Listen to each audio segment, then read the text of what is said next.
MLA Palla Rajeshwar Reddy Siddipet జిల్లా చేర్యాల, కొమరవెల్లి, మద్దూర్, దూల్మిట్ట మండలాల్లో పర్యటించారు. ఇక అక్కడ అర్హులకు సీఎం రిలీఫ్ ఫండ్ చెక్కులను అందజేశారు. బీఆర్ఎస్ హయాంలోనే సీఎం రిలీఫ్ ఫండ్ చెక్కులను ఎక్కువగా వచ్చేవని అన్నారు.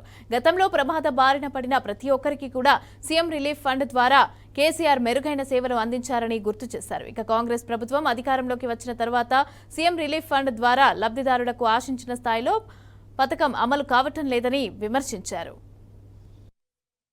నిమ్స్ డైరెక్టర్ కానీ ఎంజీఎం సూపరింటెండెంట్ కానీ ఆ పెద్ద డాక్టర్కి మీ యొక్క సమాచారం పంపించి వెంటనే మాట్లాడి కొద్దిగా వైద్యం మంచిగా అందించాలని ఇప్పటిదాన్ని చెప్తున్నా అంతే చెప్తా.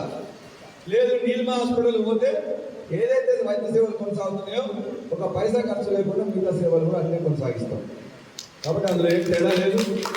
అవన్నీ కూడా మంచిగా అంటే మనందరం కూడా ఆరోగ్యకరంగా ఉండాలని. ఎందుకంటే మాకు తెలిసి ఎన్ని పైసలు ఖర్చు అయితే దేని పోతే దేనికి ఎంత అవుతుంది. కాబట్టి నువ్వు పైసలు ఖర్చు లేకుండా మీ ఆరోగ్యం మంచిగా అయ్యేటట్టు మీ ఎమ్మెల్యేగా నన్ను ఓటు చేసి దీవించింది కాబట్టి మీ అందరినీ వచ్చే 4.5 సంవత్సరాలు కూడా అట్లే కాపాడుకుంటారని చెప్పి మనందరికీ అందరికీ మాట్లాడుతున్నాం.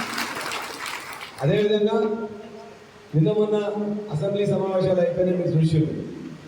ఆ అసెంబ్లీ సమావేశాల్లో కూడా ప్రతిరోజు అవకాశం వచ్చినప్పుడల్లా మొదటిసారి వచ్చినప్పుడు చేర్యాల రెవెన్యూ డివిజన్ ఇవ్వాలని అడిగిన, తపాసు పెళ్ళు నీళ్ళు అయిపోతున్నాయి నింపాలి యాసంగి కావాలని చెప్పేసి అడిగిన.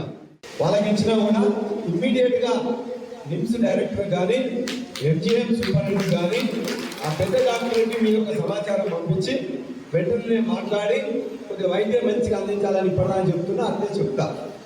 లేదు నీల్మా హాస్పిటల్ పోతే ఏదైతే వైద్య సేవలు కొనసాగుతున్నాయో ఒక పైసా ఖర్చు లేకుండా మిగతా సేవలు కూడా అన్నీ కొనసాగిస్తాం. కాబట్టి అందులో ఏం తేడా లేదు.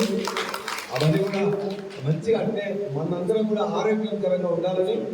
ఎందుకంటే మాకు తెలిసి ఎన్ని పైసలు ఖర్చు అయితే దేని పోతే దేనికి ఎంత అవుతుంది. కాబట్టి నువ్వు పైసలు ఖర్చు లేకుండా మీ ఆరోగ్యం మంచిగా అయ్యేటట్టు మీ ఎమ్మెల్యేగా నన్ను ఓటు చేసి దీవించింది కాబట్టి మీ అందరినీ వచ్చే 4.5 సంవత్సరాలు కూడా అట్లే కాపాడుకుంటారని చెప్పి